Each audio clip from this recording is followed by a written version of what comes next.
Hey, what is going on, ladies and gentlemen? My name is Rage, and we are back today to break down Sebastian Shaw and his full kit. Now that he's been fully added now into the game as of yesterday, and obviously, guys, you may have seen this as well, but remember, we already previously had events here releasing his red stars, so you didn't typically actually need to use these elite orbs that you have saved up, but at the same time as well, it's an opportunity for those that didn't capitalize on the milestone. And most of us, if you're able to maximize, should have 25 shards available free to play. And now we're just kind of waiting eagerly here, when his actual free-to-play event is going to be. But without further ado, guys, let's get into it. Let's talk about what preemptive upgrades right now make the most sense given his kit. And remember, he's going to be a very important character for this team as he is that main mutant protector for this new Hellfire Club raid team.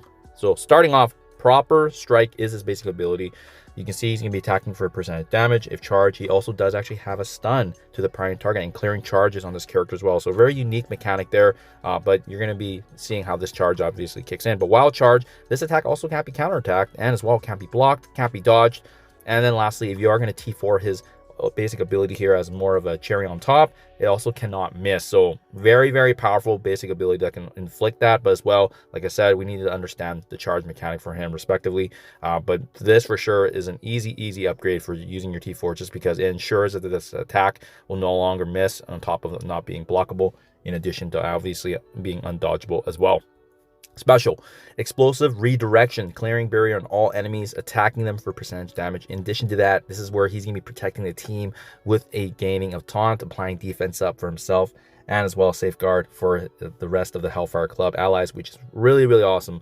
Once again, similar to the basic ability, he also has this mechanic with him when he does have the charges actually in his passive, right? So you can see it's unavoidable, can't be blocked or counterattacked as we level this ability up. He also provides a little bit of support here for fellow Emma Frost ally, where the speed bar is actually going to get added to her. There's going to be some barrier being provided there, the reduction of speed bar by enemies as well, and also even inflicting debuffs such as a defense down, heal block. So really striking down the enemy and at the same time providing that necessary support, which is really nice. Now remember, he is a protector, so he's not really going to be intended to do damage overall or inflicting, but he is actually helping out quite a bit with this T4 upgrade here, where if he is charged, the damage of his special ability does increase by 125%. So in my opinion, I think the basic is actually worth noting more, but this is a nice uptick in damage. You're just thinking about scaling in terms of maximizing the potential output of what he's providing, right? So the basic in my eyes, on being obviously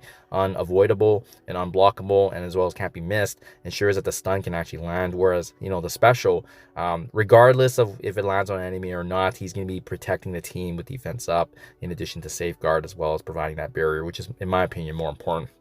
So this T4 upgrade I would actually put secondary to the basic, because the basic at least ensures that stun could be a difference maker depending on the turn, right?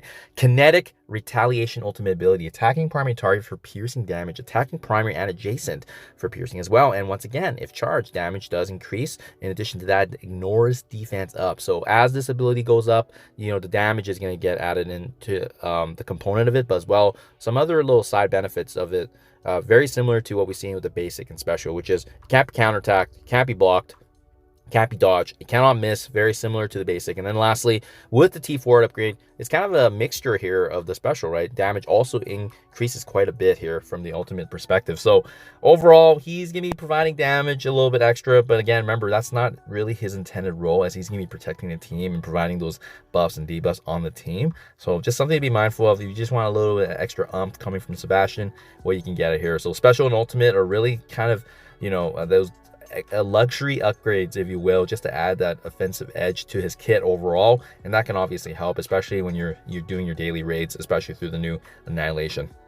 So last but not least, the Black King passive ability on spawn. He's going to be gaining the taunt, so right off the bat, natural protection. He doesn't even need to use a special right away. There's going to be a natural barrier that he's going to be providing. In addition, also gaining the charge mechanic that allows him to function the way he does with his kit. When an enemy does attack his character, he also gains charge, so that's how he's going to be getting that overall. And then in raids, the actual Hellfire Club allies cannot gain taunt, so ensuring that he's basically going to be the only character that can have taunt to protect the rest of the team, right? Very notable there.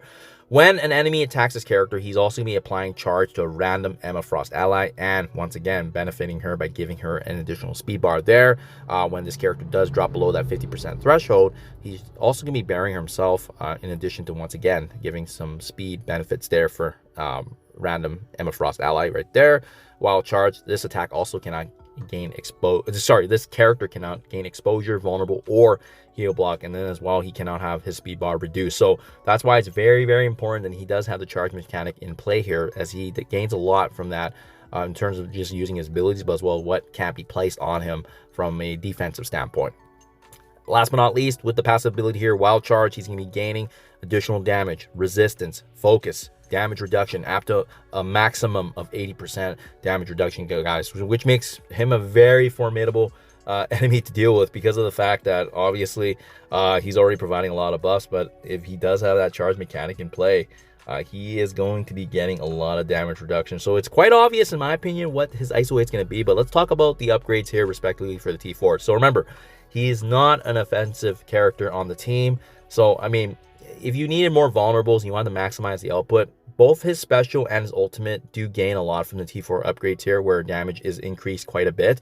So you can do that with a Raider ISO-8 to maximize his damage output if you are going to T4 his special and ultimate. However, I would actually prioritize his basic ability, just because of the fact that it ensures it can't miss. And again, if he has a charge, it's a guaranteed stun on the primary target. So this one's a really, really big one in my honest opinion, just to make sure that you're maximizing the stun and making sure that it works. I would actually upgrade the passive and the basic before the special and ultimate, and then the special and ultimate is really kind of that, like I said earlier, that luxury upgrade to ensure that he has more damage than actually expected on the team, given his protective role. Which now leads me to what I think is going to be his main ISO-8, which I believe strongly is going to be the Fortifier. Reason being is, guys, remember, when charged, he's going to be gaining additional the resistance, focus, in addition, up to a maximum 80% damage reduction. And the reason why you want to consider the Fortifier ISO-8, and let's just see if I have anybody handy here, maybe my Professor Xavier.